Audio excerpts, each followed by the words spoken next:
Hey guys, Jared here. I'm going to be going over the video director procedure and the startup procedure. So I'm just going to follow this Google form, but I also want to make a video that way it's clear in both ways. So first thing here is once you're in the crow's nest, this is your position. We're going to log into the computer for the video director. So we're going to wake the computer up. Also while it's doing that, the computer is located just below it. So if you did need to turn it on, there's a power switch right there. Generally it's on already, but in case, there you go. You're gonna make sure you're on the production user, and the password is Lifepointe with a capital L. Once you're logged in, you're gonna find the Stream Deck app, the app for this. Oftentimes it'll already be open. If it's not, you just need to click Stream Deck. It's in the dock. It'll open, and then from there, we're going to click the button on the Stream Deck that says Startup Procedure. And we're just going to let it go. It's going to do its thing. There we go. Anytime it asks you for updates or whatever, make sure not to. Definitely not doing that on a Sunday morning. That's not up to you guys. So just so you know then, you can kind of see that it started our ATEM control software, which actually controls our video switcher. It started up Companion, which actually helps us with the buttons on the Stream Deck. So that's located in the taskbar up here, there. And then Tally Arbiter is the other program that we're going to use. And this tells our camera operators the little lights that are located on the camera. When it's red, they're live. So once those programs are open, the Stream Deck will be on so you can see all the cameras and stuff here. From there, we're going to turn on the multi-view TV. And the way we do that is using this black remote. It's normally located right here to the side. You're going to turn that on. And then since you're dealing with screens now, we're going to turn on both of these little monitors. They have little power buttons in the top right of them. They'll come on. From there, we're going to make sure that our wireless comms are on. And really, it's a little bit difficult in this configuration. It might change in the future. But you're just looking for a little red light to be on both of these units that are located back there. And how you do that is by clicking the conference button. And that connects multiple channels of comms for you. And there's two of them. You're going to make sure both of them are on red. You can put these back.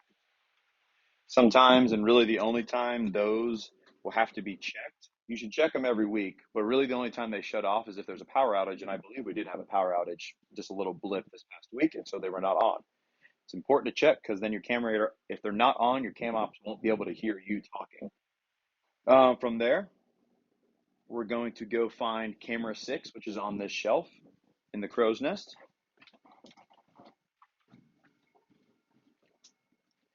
Camera 6, I'll show you with the light, is labeled here. And just so you know, this whole shelf is camera stuff, and it literally just goes 1, 2, 3, 4. 5 is our sky cam, so it's not stored in here, and 6 is our slider cam.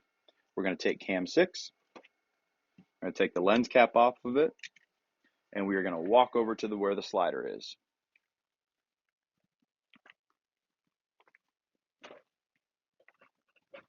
So we'll be in between where cams 3 and 4 are.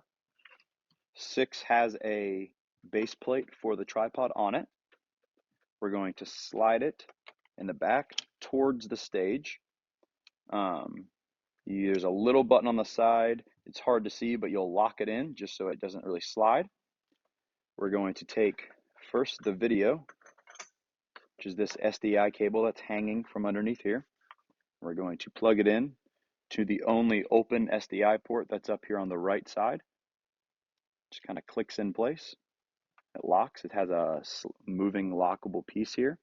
Once that's there, we're going to take the power for the camera. It's on the left side of the camera, and it has a little tab, and it's very hard to see probably on camera here, but it has a little tab in it.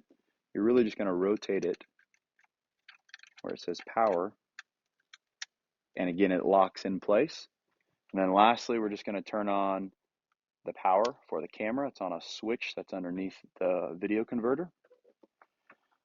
Generally, the ISO should be around 250 on here, and you can check that. 250. And then it's really difficult when there's nobody on stage, but you're going to want to get it to where you can see, you can kind of see these top lights here are right at the bottom of the, like top of the screen, kind of covered by the numbers.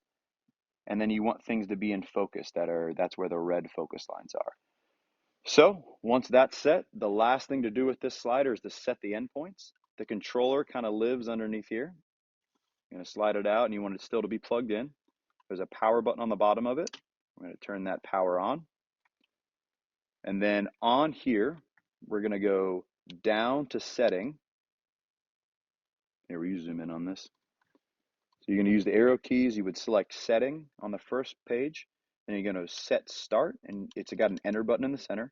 And then either way, doesn't matter. You're just going to click it one way, and you're just going to have it slide to one side. Most of the way there is probably fine, you know, a few inches from the side. You pause it by clicking enter, and then to go back a page, you hold it, goes back a page, hold it again until you can go down to set end. Now the end is the opposite. You click set end and then click the whatever key you didn't click so it goes back the other way.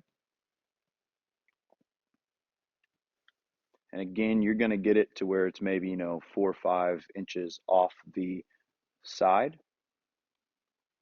We'll just wait for that to work. And when it's where you want it to be at, you're just going to click the center key again. So I just click the center key and again it's stopped. And then lastly, you're just going to hold the center key.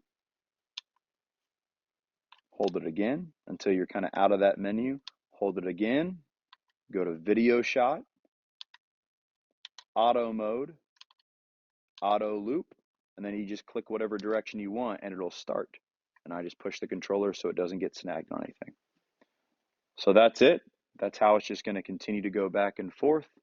So guys, after you're done with this, we're going to assist the other cam ops, especially in the morning when there's usually only one other static camera op, in setting up those cameras.